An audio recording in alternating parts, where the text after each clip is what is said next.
Untuk itu, bulan Al-Muharram termasuk satu dari 4 bulan yang diisyaratkan langsung dalam Al-Quran di surah ke-9 At-Taubah di ayat 36, termasuk rangkaian bulan-bulan yang disebut dengan hurum. Lebih tepatnya, bulan untuk melatih kita menjadi lebih baik dengan cara meninggalkan segala yang tidak diperkenankan oleh Allah Subhanahu wa Ta'ala. Segala yang tidak menempat. Mata mestinya memandang yang baik, tidak menempat pandangan itu dengan memandang yang tidak baik. Lisan mestinya bertutur yang baik karena lisan diciptakan untuk berkata yang baik. Man kana yu'minu billahi wal yawmil akhir falyakul khaira aw liyasmut. Demikian kata Nabi sallallahu alaihi wasallam. Siapa yang merasa yakin dengan Allah dan akan dihisab di hari kiamat, maka gunakan lisannya untuk bertutur yang baik. Bila tak mampu, cukup diam. Maka ketika lisan digunakan untuk bertutur yang tidak baik, itu namanya tidak menempat. Segala yang tidak menempat itu disebut dengan perbuatan zulmun. Orangnya, pelakunya disebut dengan zalim. Untuk itu Allah berfirman di Quran surah ke-9 At-Taubah di ayat ke-36. Inna iddatash syuhuri indallahi 12 syahran fi kitabillah yauma khalaqas samawati wal arda minha arba'atun hurum. Dzalika ad-dinul qayyim fala tadhlimu fihinna anfusakum. Sungguh jumlah bilangan bulan yang telah ditetapkan Allah sejak mencipta langit dan bumi itu berjumlah 12 dalam setahun. Dari 12 jumlah bilangan bulan itu ada 4 bulan yang disebut dengan bulan hurum. Bulan untuk berlatih meninggalkan segala yang haram, segala yang terlarang. Sehingga dengan meninggalkan yang salah, yang soleh diharapkan bisa naik ke permukaan.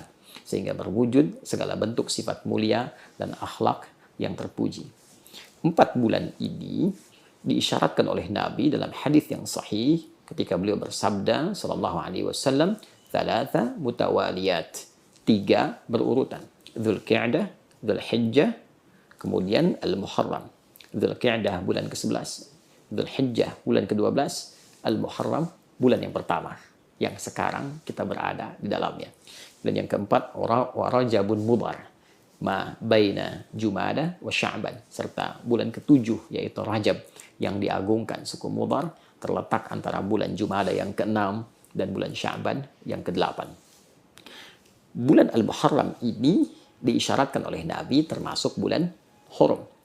Di Quran ditegaskan dzalika ad-dinul qayyim fala tadhlimu fihinna anfusakum. Itulah petunjuk Allah yang benar, yang lurus, yang melatih kita agar tidak terjebak pada segala yang terlarang, yang mengarahkan manusia pada keburukan. Maka jangan pernah menempatkan sesuatu yang bukan pada tempatnya saat masuk momentum untuk berlatih itu. Lebih tegasnya, jangan pernah melanggar ketentuan dengan mengerjakan yang haram di bulan-bulan latihan itu. Bulan ini khusus untuk berlatih meninggalkan yang haram. Maka jangan lakukan yang haram. Ibnu Abbas radhiyallahu taala anhuma bahkan sampai menegaskan, jika ada seorang muslim sengaja melakukan perbuatan haram di bulan-bulan hurum, maka boleh jadi potensi dosanya itu bisa 2 kali lipat dari hari-hari biasa. Sebaliknya, para ulama juga mengomentari jika ia berbuat perbuatan yang mulia, maka boleh jadi pahalanya pun 2 kali lipat dari bulan-bulan biasanya. Maka dianjurkan di bulan Al-Muharram meningkatkan banyak amal saleh.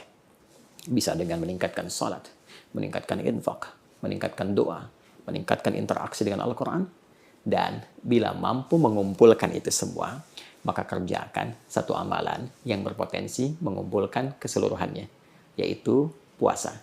Sangat dianjurkan puasa di bulan-bulan hurum dan disukai oleh Nabi Sallallahu Alaihi Wasallam.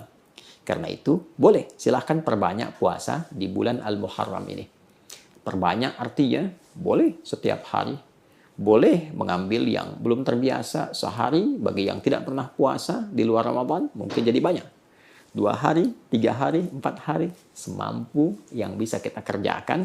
Namun esensinya dengan puasa itu hasilnya mampu merubah kita meninggalkan segala yang haram. Biasanya kalau sudah puasa, sholatnya meningkat, bacaan Qur'annya makin rajin, infaknya makin baik, dan puncaknya membimbing kita lebih mulia di hadapan Allah Subhanahu wa Ta'ala. Itulah Al-Muharram, silahkan kita optimalkan. Semoga Allah memberikan taufik dan kemuliaan, dan dengan itu mengantarkan kita pada ridha dan rahmatnya Allah Subhanahu wa Ta'ala. Adi Hidayat. Assalamualaikum warahmatullahi wabarakatuh.